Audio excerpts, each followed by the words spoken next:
Hello, I'm Eric Snodgrass, Principal Atmospheric Scientist at Nutrien Ag Solutions, and I want to thank you for watching this weekly Ag Weather Update brought to you by the Farm Credit Associations of North Carolina. Well, certainly on Sunday, and this is a snapshot here, right around noon on Sunday, well, the temperatures were quite warm across the eastern part of the United States here. We can see our temperatures climbing way up into the 60s, and in some locations, the lower 70s across North Carolina. The dots you see animating on this map represent throughout the day here on Sunday where we saw temperatures that approached or set new all-time records, and it was very warm compared to normal. Now, it's kind of neat. I went back and I looked over the last month and a half or so at daily temperature data for Raleigh, North Carolina. And what you're looking at here is if you come to the top line here, these would be the record hottest temperatures. These would be the record lowest temperatures since we've been keeping the data. And the little smooth lines that you see kind of sweeping through the diagram here, that represents the normal high and low. And each one of the blue bars represents the temperature range for a given day. I've been noticing this. We have spent very little time, especially since we've gotten past Christmas, anywhere below normal on temperatures.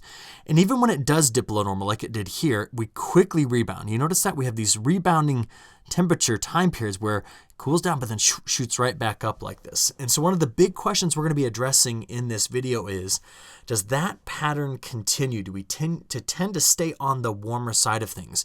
And the short answer is, in the near term, yes, but in the longer term, I think we're going to get a little bit of winter finally returning here as we progress heading into this month. Now, one thing this storm system did do that moved through over the weekend was produce a lot of severe weather.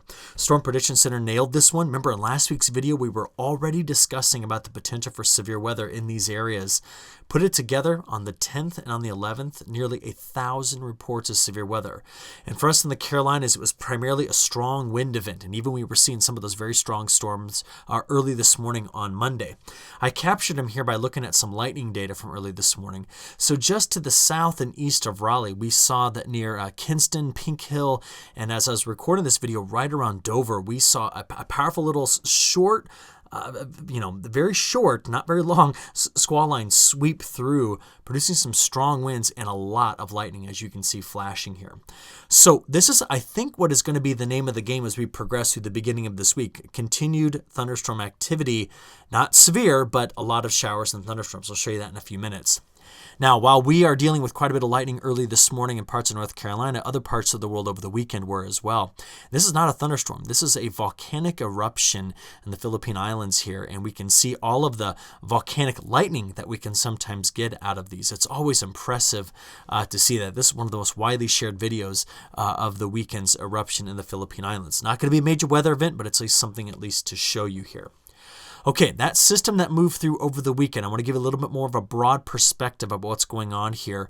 It dumped a lot of rainfall in the central part of the United States, from Texas to Oklahoma, Arkansas, getting up into parts of Missouri, Illinois, Indiana. That region saw widespread 3+ inches of rain. And why we bring this up is because we're starting to think about right now that we're into mid-January, as to what our soil moisture will be doing as we progress through the rest of winter and start thinking about planting this next crop. So over the last 14 days, so the last 2 weeks here, there are sections right in through here that have seen between 250 and 500% of normal rainfall. What I find quite unique about this map is to look over there at coastal North and South Carolina, where because of the trajectory of each one of these low pressure systems rapidly racing to the northeast, the frontal boundaries lift with them and they don't sweep all the way through here through the coast. And as a consequence, we've actually seen below average precipitation in our coastal parts of these two states. So this is just kind of an interesting picture to paint here overall in terms of recent precip. But like I said, please remember that in the North Central Plains, under frozen ground and snow, we have an excess of 4 to 6 inches of water in the soil. Right in through here, we continue to build this area up with a lot of moisture over the weekend, such that, around where I live here in this part of Illinois, we have a lot of standing water in all of our fields, and that is easily soaking into the ground because we've been so very warm since before Christmas. So that's going to really, if we turn cold and we freeze that under the soil like they've done in the North Central Plains, that'll be critical to our planting progress come spring. Now come over here to the East Coast, and we can see that while parts of the Mid-Atlantic are dry, overall, here in the Carolinas, while there's some pockets of drier weather and soil moisture content, we're doing okay, all right? So what are we anticipating? Here's your rapid update for this week. Throughout the beginning of this week, the system that left us moving on offshore here has left a frontal boundary, that'll be sitting right into this quarter on which I'm anticipating several thunderstorms and rain showers at the beginning of this week. Zooming in on North Carolina, we can see the numbers here. Don't look at the placement of these numbers and say, oh, well, I'm right here. I'm going to get exactly 1.59. No, this is really actually telling us more about the potential that these thunderstorms could produce. So we might be able to get an inch to an inch and a half of liquid out of them. But the placement of them, as you see in a few moments, will be critical to understand how certain regions get certain amount of precipitation. And already this morning, we've seen some heavy rainfall moving through this corridor. So this will be a tricky forecast on precipitation totals by the end of the week. Now, what about the 7 days that follow this? So let's go from Thursday this week, January 16th, through Wednesday, January 22nd. And one of the things I'll be detailing in this video will be the differences between the models on a big system that's coming through the midsection of the country. And what that system does is it lifts towards the northeast to bring a front through the Carolinas, giving us potentially more rainfall for the end of this week and weekend. But as you can see, let me get those drawings off there. The European model, which is over here on the right, is drier than the GFS, which is over on the left, and we're going to see exactly why in just a few moments. Now, certainly over the last 5 days, in fact, we can stretch this out much beyond that. We've had much above average temperatures here in the eastern, third of the United States. We've been watching a pretty cold air mass develop over Alaska that has moved in through the Canadian prairies and invaded the north central part of the United States. What I want to tell you is at the end of this video, I will be discussing how this colder air does have the potential to finally knock out this current pattern as warmth builds back into the west and we start to see changes in the North Atlantic, North Pacific, and over Alaska. So I want you to pay attention to those things because they will ultimately be governing the weather in terms of our temperature patterns across the Carolinas as we finish out January 2020. Here's what I'm talking about. Next 5 days with the rebounding of temperatures as this next system approaches over the weekend, we're going back above average on temperatures. But look at days 5 through 10. That's when the pattern begins to shift.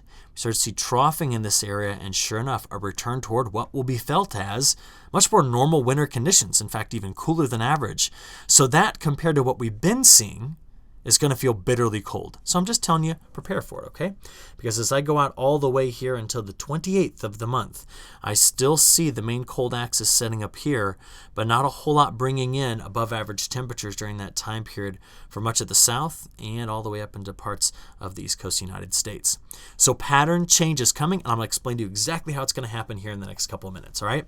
So let's get into some of the details. Early this morning, other than those thunderstorms, we're dealing with some fog that's stretching in southern parts of the state through South Carolina all the way back to Georgia and Alabama and through here. Widespread, just to make you sure that you see this, widespread flooding still ongoing on all the major river systems there in connecting to the Mississippi River. And what is happening out here is going to be the catalyst for a pretty large storm system that swoops in and takes off just like that at the end of this weekend. So all that winter storm watches, warnings, advisories going on in the west, well, we're going to see what that does to us here in a little while. Now, our jet stream is going to be critical to this pattern. It's been split with a northern branch doing this and a southern branch that has been doing that. Now, for us in the Carolinas this week, keeping that jet stream north of us is going to be critical to our temperature patterns. You see that by the time we get from today, which is the map you're watching now, to Friday, we see that that jet stream does just that. What is it doing? Well, we can see it's breaking up again into kind of two weak branches, one coming in just like that. And as a consequence of this ridge building in, we're going to be rebounding in our temperatures, but we're also going to be loading back up with precipitation, and that will set things up for when this trough sweeps through. In the longer term, this is an important feature right here, and the fact that the jet stream has come together here in the Gulf of Alaska is critical as well.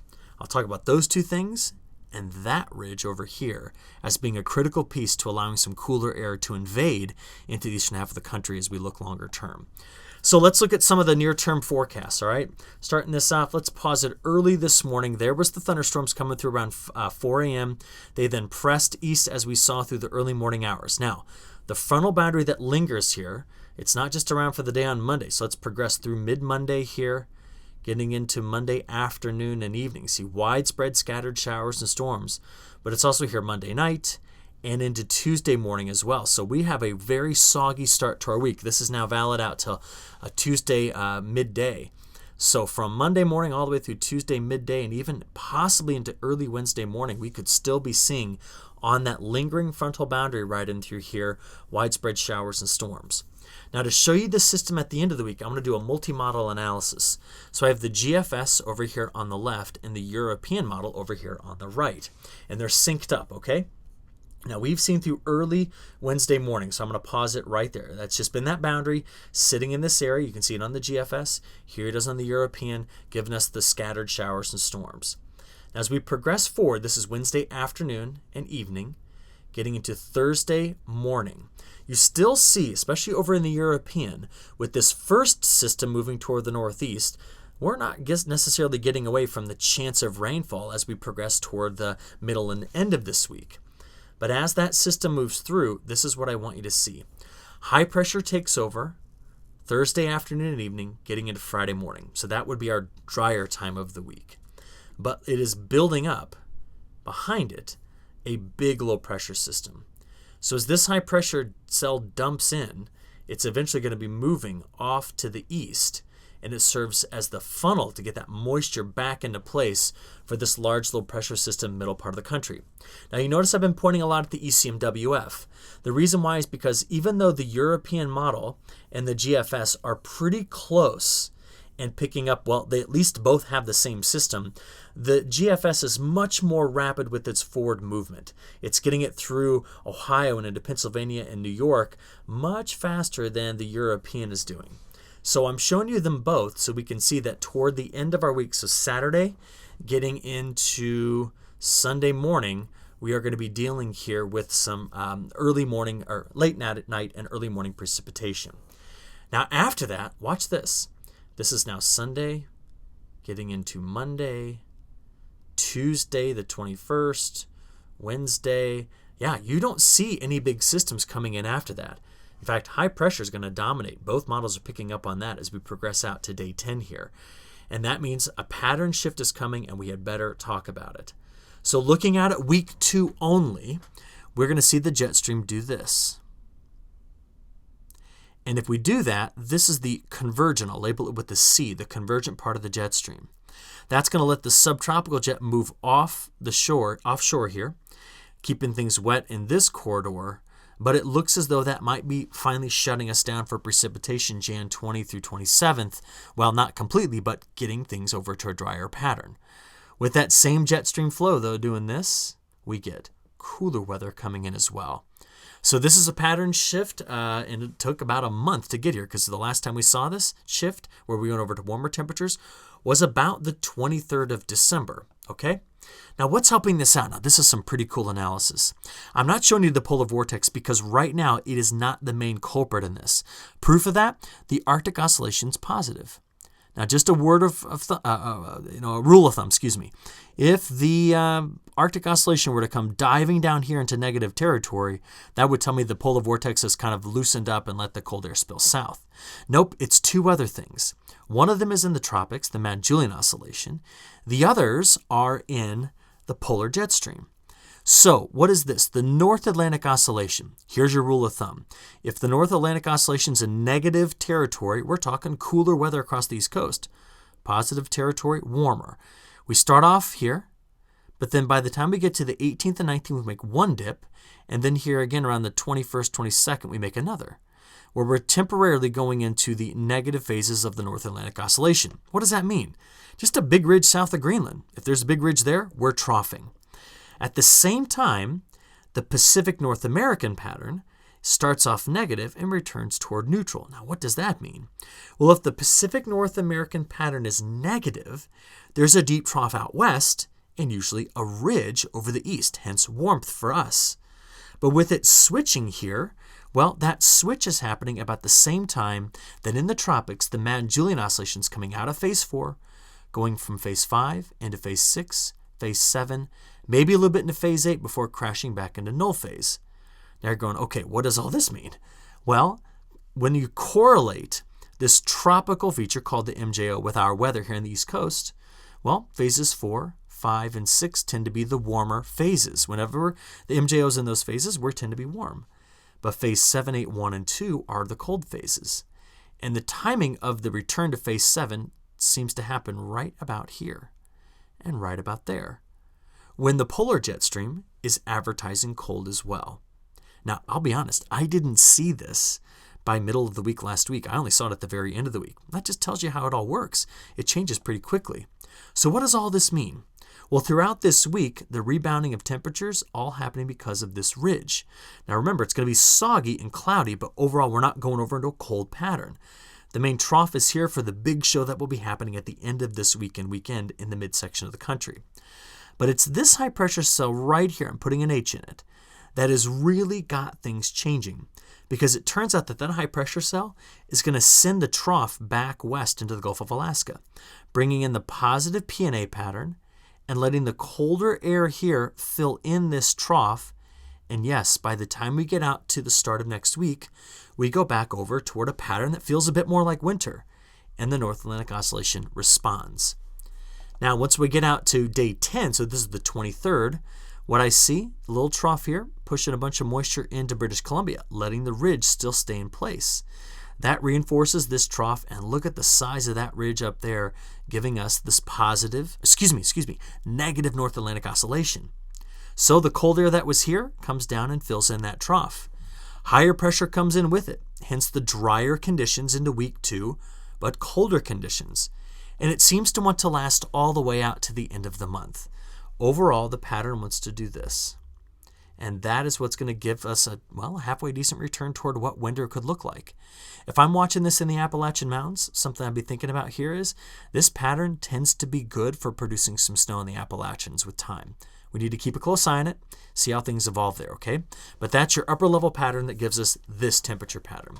So today, on Monday, we see some pretty warm conditions still spreading across, much of the Carolinas getting back into the southern part of the United States.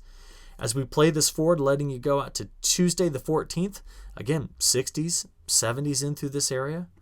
As we progress into this middle of this week, Wednesday, into Thursday, and even into Friday, we see warmer conditions.